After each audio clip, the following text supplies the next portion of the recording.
Forestry, Fisheries and Environmental Department has revoked some laws preventing, listen to this, preventing the hunting of endangered wildlife. It's in response to appeals by the Professional Hunters Association of South Africa and Wildlife Ranching SA. The laws were designed to increase the number of species covered by tighter wildlife rules. Now, they were scheduled to go into effect. Now, to discuss this, I'm joined by Wildlife Ranching South Africa CEO Richard York has made time for us this morning. Richard, good to have you with us. Let's just make sure we understand and viewers understand what this is actually meant to have achieved. We'll discuss the issues and why it's been pulled back on in a moment. What was it meant to achieve? So we've got within the wildlife ranching industry, we've got the threatened or protected species regulations that were promulgated in 2007.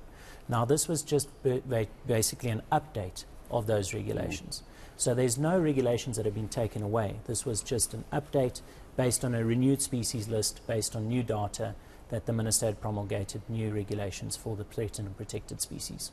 The issue with this is going to be the timeline, I'm sure, as well, and it's been reported, and you and I were talking about it off air. It's the data sets that are being used. Yep. We're going back, in one instance at least, more than 2 decades. Yeah, so where we're sitting at the moment is the last public consultation process we had as industry was in 2015.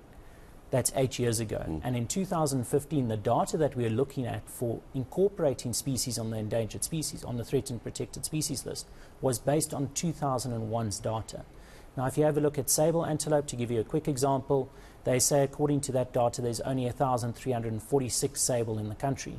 But yet on auctions, private auctions throughout the country, game auctions, in the last 20 years, we've sold 18,818. So it's completely misconstrued. And where we're sitting at the moment and why we as industry had to challenge these regulations is we represent 80% of the wildlife in South Africa, but yet our wildlife's not counted when it comes to implementing regulations. And then these laws are placed upon us as industry. We're going to talk about solutions and possible suggestions in a moment from yourself and your organisation, but is it difficult to get this done? Are these data sets just not readily available? Are the wrong people talking to the wrong people? Where has this gone so left of centre? So the last data set that was done was actually in 2016, a year after the last public participation process, and we're due for a new data set now in 2023. Okay. It's done by the South African National Biodiversity Institute.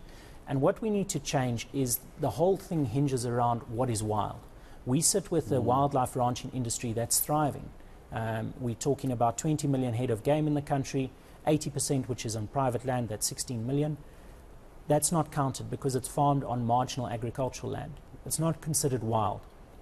And that's where people often misconstrue what is wild, what is not wild. If we ask people in South Africa what is wild, you ask leading scientists, they say Kruger National Park is just one glorified zoo.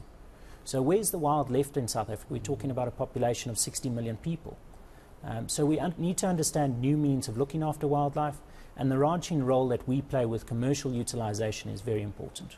What are the implications? What's the impact, A, for industry and B, for the animals in this case, if these, or it clearly has been, these regulations, these amended regulations having been withdrawn? Let's start with industry first. What's the implications? So first implication is that we reset back to the default regulations of 2007. It's not as if we're now sitting with a void of regulations.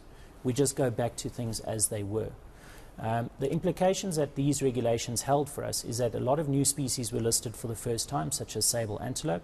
We had blesbuck, blue wildebeest and plain zebra listed on threatened or protected species, which was totally illogical for us as an industry.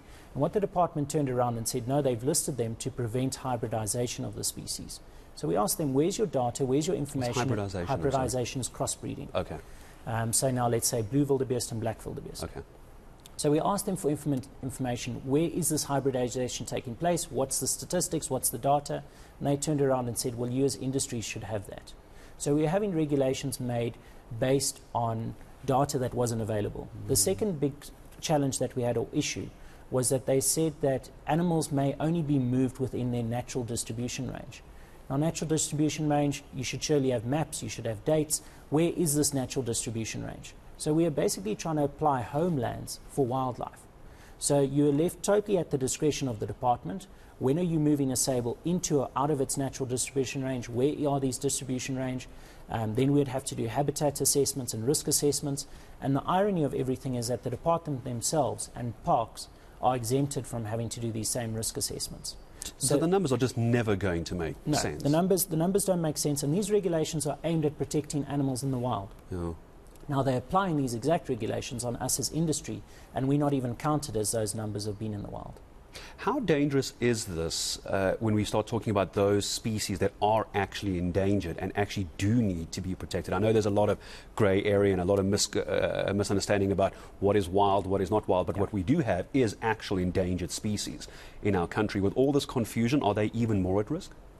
Absolutely. So where you sit at the moment, everyone thinks if you publish a regulation, if you publish documentation... And that's only a portion of it, by the way. You can see it on the desk. That's only a portion of it. And you publish this regulation, you're going to stop people from poaching wildlife. It doesn't happen. Despite these TOPS regulations being in place since 2007, Kruger National Park's lost 75% of its white rhino population in the last 10 years. We're talking about, when we have a look at the recent publication by the Mail and Guardian, 40% of the staff are corrupt or involved some form of corruption. That's what we're sitting with in the ground. So we're having regulations put in place to save wildlife, but the actual custodians, such as us as the private industry, that are looking after wildlife, are being hampered.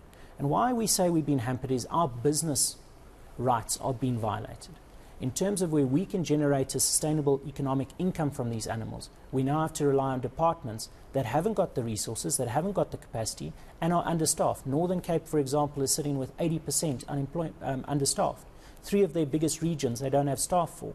And what is even more concerning for us is that these TOPS regulations that were brought into implementation in 2007, 2 provinces, the Western Cape and Mpumalanga, have never even implemented. So the minister's own departments are not administering TOPS. How must we as the industry administer TOPS? Where do we go to from here? I know it's always a broad-based question when I ask that, but I asked that off the departure that this year there's going to be another data set that's coming out. I think you said 2023. Yeah. I don't know when this year. You can elaborate for me. What do you hope is going to happen? The new numbers come out. You do what with that? I imagine with the Minister, Barbara Creecy. What do you need to see happen to try and get on top of this? And is there a quick win, or is this a very long-term game? So what we need to do as industry first is we need to stick our hands up and say, count our animals. Our animals play a vital role in securing conservation in South Africa. If we talk about the wildlife in South Africa, we've brought back wildlife to more numbers in the last 100 years because of the commercial value that they have. And that's the misconception that people have, is they think as soon as you farm something, it's going to go into extinction. What animal's ever been farmed into extinction? You can't name one.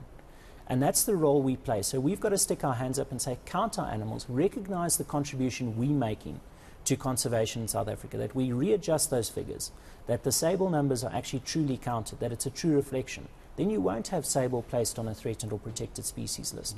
And you'll allow the people on the ground to continue doing business and looking after those species. Yeah, it's the resources for me, because you mentioned the rhino population. That's always one of the most endangered we're going to talk about, because it's always in the media. It could have an adverse effect on them. If the minister is watching this morning, some, and I'm sure there could be many people, would say that she's being, as the minister, is being advised badly. She can't be an expert in this. She's the minister, but she's going to rely on experts to come to her with information. There could be an argument that she isn't getting the right information.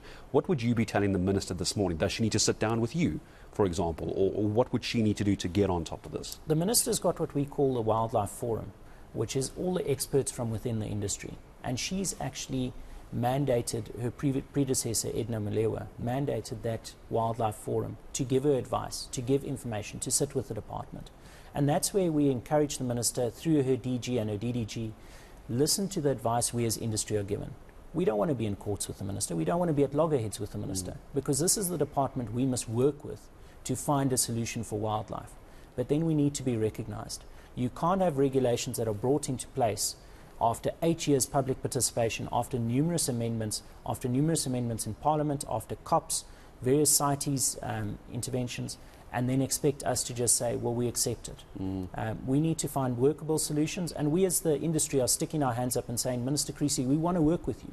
We want to find solutions, and we want to make a success of our wildlife economy. We need to, absolutely essential, from the economic perspective, but also from the wildlife and conservation of endangered species perspective. Richard, thank you very much for coming in and talking to us. That is Wildlife Ranching South Africa CEO Richard York, and what we are going to do is follow up with the Forestry, Fisheries and Environmental Department as well, get response to this, and hopefully we can try and find a way forward as well. Very, very worrying news coming out from the organisation. Once again, my thanks to Richard York this morning.